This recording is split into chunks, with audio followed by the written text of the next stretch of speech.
Hey folks, Nick Tockard here with Nick Knows Nerf. Now, give me just a second because we have some setups. Cool. I'm breaking in because we have breaking news. Finally, after the drought of information on new blasters, Dart Zone has released, through some different means, 2 of the new blasters that are coming out in the Pro line this year, possibly as early as August. Now, as anyone in any of the major fields knows,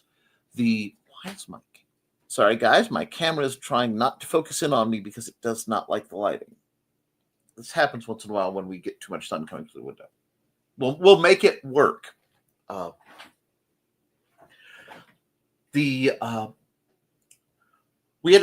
of the tariffs, there was a whole drought of information. For a while there, the only people talking were related to X-Shot or were related to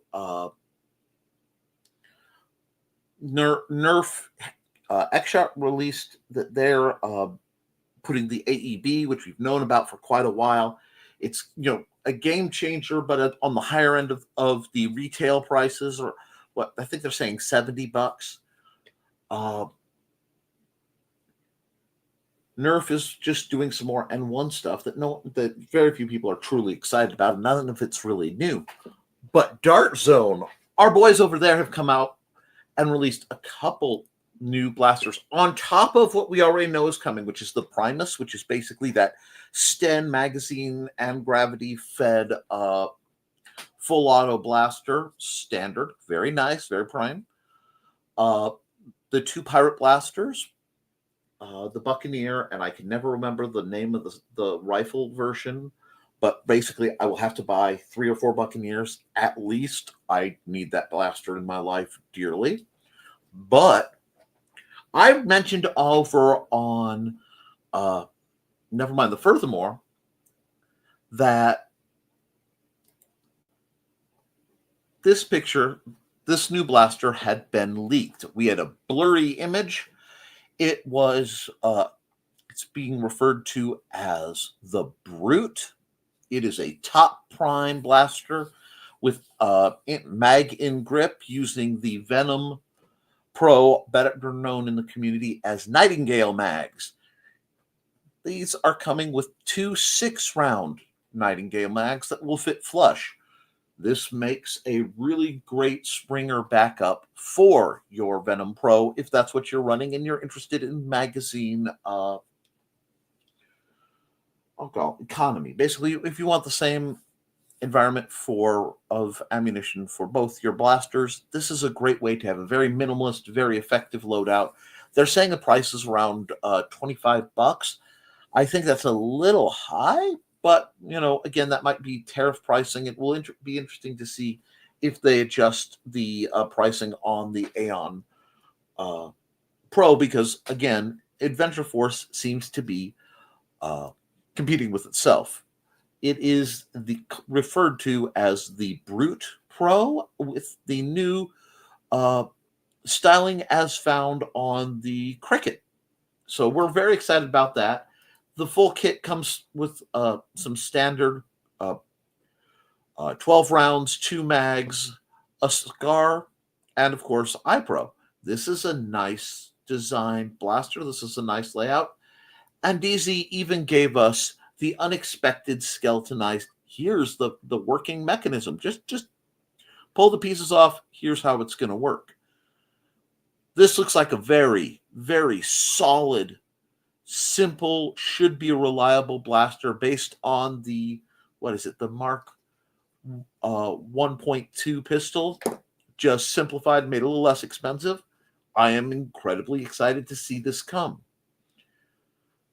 But as soon as news of that came out, I was a little wondering, because is the Primus considered the primary to go with it?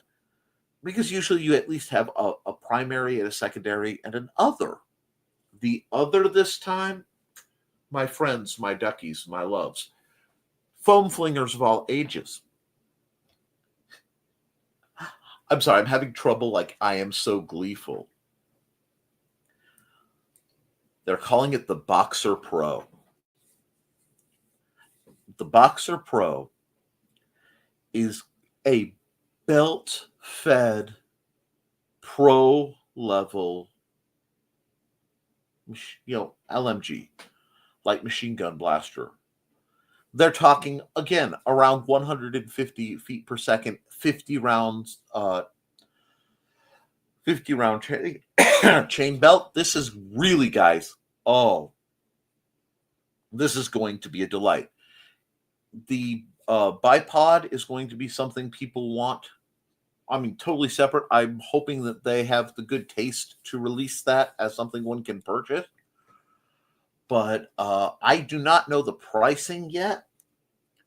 However, this just looks like it's going to be a quality blaster. Now, it's important to discuss that the spring on the outside is not likely anything. It's far more likely that it is a flywheel blaster, but the spring, from what we have seen, is just a visual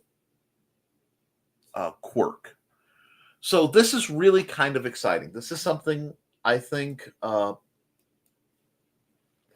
will revolutionize and just sort of bring the heat back to the pro level. So, guys, I do want to apologize, and now it's clear. I know I missed last week. I had a plan to edit and put up a full video of my breakdown on the Lawbringer. However, I was heat sick, basically. This happens to me, and with the heat that's been going on, it messed me up for days. And that has led me to being behind in a few things, which is going to happen. But I could not risk not having a Nick Knows Nerf this week, and I could not risk not having this image discussion made, because the tariffs really hit and frankly made a lot of people in the hobby very nervous. Now, it looks like a lot of that is being walked back, so we may be getting shipments in. This should delight anyone who's a foam flinger, because how Dart Zone made essentially a pro-level Vulcan before Nerf, who made the Vulcan blaster, had the sense to make their own version, blows my mind. I really have gotten to the point where I think Hasbro's tired of making money, because they want us all to buy these things. And I think that's farcical. I've yet to see anything out of these that warrants their existence. I do like the firing range that they're at, but right now we just keep seeing agilities and wardens over and over and over again. I don't know. I'm hoping that the mothership comes up with something a little better. But till then, we have some great news with that. I will be reviewing and explaining some really... I got a hold of some blasters. I got a hold of some blasters that I've been looking for years and years and years. One I thought I would never own, and it's actually directly behind me. If you look over my shoulder, there's just a little peek of it. Now, the reason I am not showing this off is I want the impact of it, because my lovely wife has requested to use it at the upcoming Nerf War that we're holding at the Benton County Public Library for the teens, teens versus staff. It's going to be a blast, and she wanted something with a little gravitas. Being a small arms provider, I made that happen. Now, that being said, that isn't even... Yep. That being said, I have another surprise for her. So maybe next week I will do a discussion on Nerf blasters that may not be as tactically effective as they used to be, but are a whole lot of fun. And on top of that, I may just, for you guys, have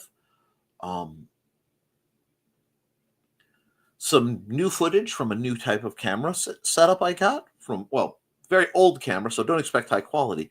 But if it works the way it's supposed to, I will be delighted. So big new reviews are coming in the near future. With that, I actually can only do this episode very briefly because I need to go take care of actually a program at the library. However, when that news hit, I wanted to make sure you heard it from me as early as possible. So there may be some more Nick Knows Nerf stuff coming quickly. If there is anything you want me to cover, any questions for new Nerfers or foam flingers of old, hit me up in the comments. Heck, if you're looking for a specific blaster, I might know a guy. But with that, guys, keep flinging foam, keep having fun, and realize life is far too important to be taken seriously. I love you, and you should too, and I will see you all again very soon for another Nick Knows Nerf. Till then, toodles.